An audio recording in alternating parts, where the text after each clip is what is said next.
Благодарам, председателе. Почитуван господин Бислимовски, почитувани колеги, почитувана македонска јавност.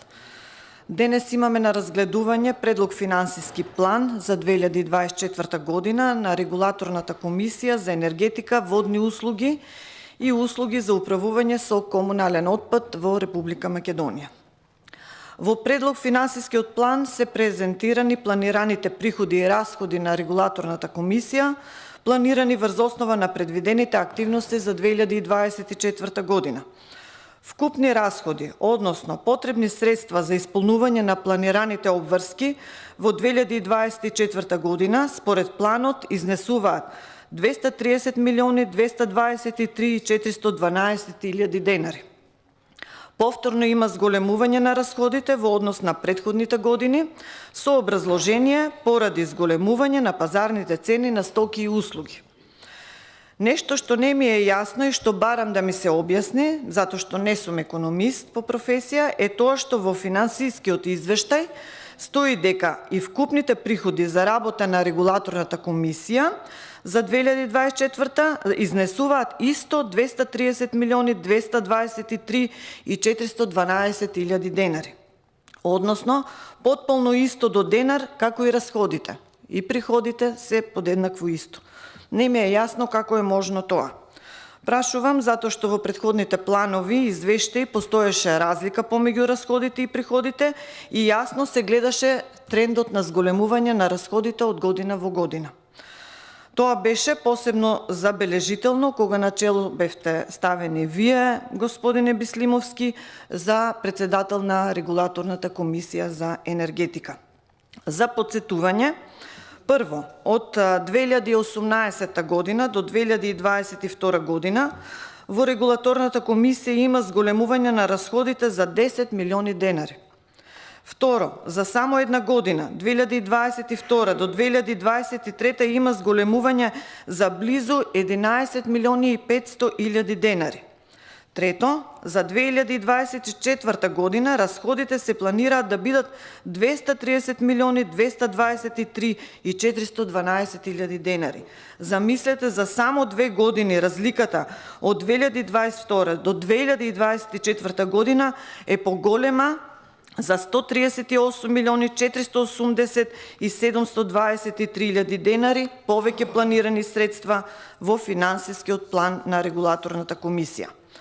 Затоа слободно може да се каже дека со ваквиот финансиски план Регулаторната комисија поради несоодветно и ненавремено постапување не само што не можеше да ја контролира енергетската криза досега, туку помогнала државата уште повеќе да навлезе во оваа криза. Заради тоа го заслужува епитетот на антиенергетска регулаторна комисија. Доколку се намалуваат трошоците на Регулаторната комисија, наместо да се зголемуваат, ќе се намалеа и трошоците на сите потрошувачи. Затоа што надоместокот кој на Регулаторната комисија и го плаќаат носителите на лиценци за вршење на енергетски дејности, се признава кога се определува тарифата. А тарифата преку сметките ја плаќаме сите ние, односно граѓаните на Република Македонија. Или поточно го плаќаме работењето на антиенергетската регулаторна комисија. Затоа, почитувани граѓани, за 2024 година не оптеретуваат со многу повеќе расходи, кои се неоправдани, бидејќи Република Македонија е во постојана енергетска криза, а Регулаторната комисија не превзема ама баш ништо за да се избегне или пак да се намали. Денес со изјава, како што речи мојот колега Здравко Трајанов, излезе министерот Бектеши, кој вели дека пари за најголемиот производител на електрична енергија, а тоа е ЕСМ, ќе има до средината на оваа година. Тоа значи дека цената на струјата на ова ниво и ефтина струја за домакинствата ќе има до 1 јули 2024 година, а за потоа никој не знае како ќе биде. Граѓаните кои добиле повисоки сметки за струја за јануари ги упати да се жалат пред Регулаторната комисија. Чисто се сомнева дека Регулаторната комисија ќе одговори позитивно на нивните жалби, кои се упатени граѓаните да се жалат. Годините наназад покажаа дека регулаторната комисија поради несоодветно и ненавремено постапување ја втурна државата токму во енергетска криза.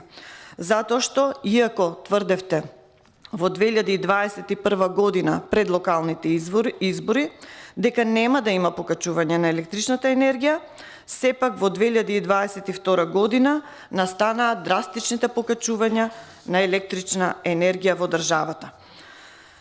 Тогаш се соочија со огромни проблеми, голем број граѓани, и не само граѓани, стопанственици од приватниот сектор, општините, како и јавните комунални предпријатија.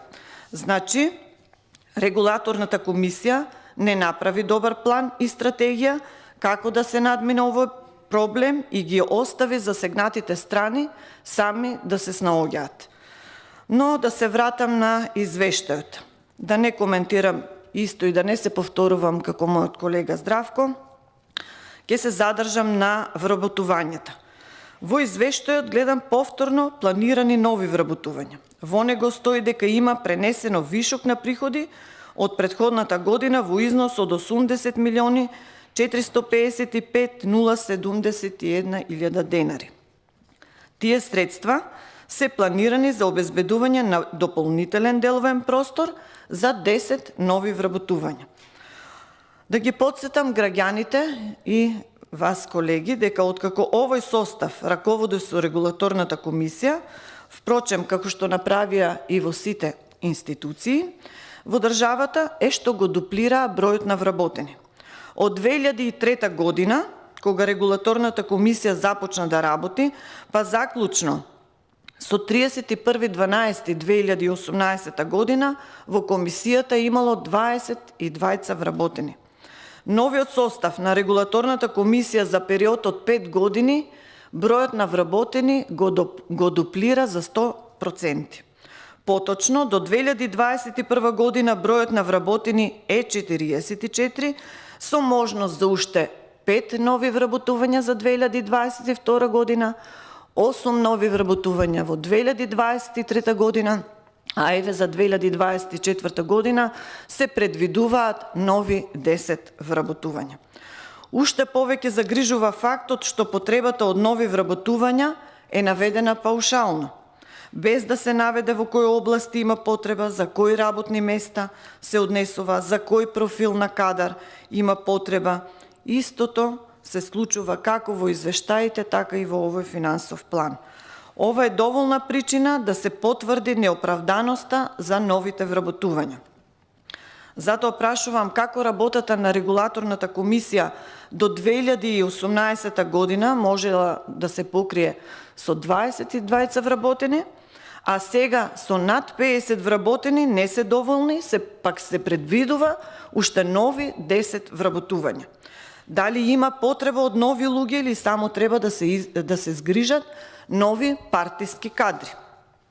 Иако ова тело, знаеме, или комисија, дека треба да биде независно и непартизирано, според податоците со кои располагаме, го покажуваат сосема спротивното. Наместо независни и стручни лица, кои ќе се грижат за цената на струјата, нафтата, гасот, топлинската енергија и водата, за жал влегуваат партиски кадри и се задоволуваат нечии интереси. Но тоа што го прави оваа влада на СДСМ и ДУИ, сепак граѓаните го гледаат, а најмногу го чувствуваат преку добиените сметки за вода и струја. Тие не ги забораваат ниту покачените акцизи и партиски вработувања по институциите, ниту набавувањето на струја од увоз, која беше поскапа од домашното производство. Граѓаните не забораваат дека ова што не се случува е токму поради криминалното владење на оваа влада на СДСМ и ДУИ и затоа на наредните избори, двојни, парламентарни и председателски, верувам дека гласот ќе го дадат за промените и да ве пратат во длабока опозиција. Благодарам.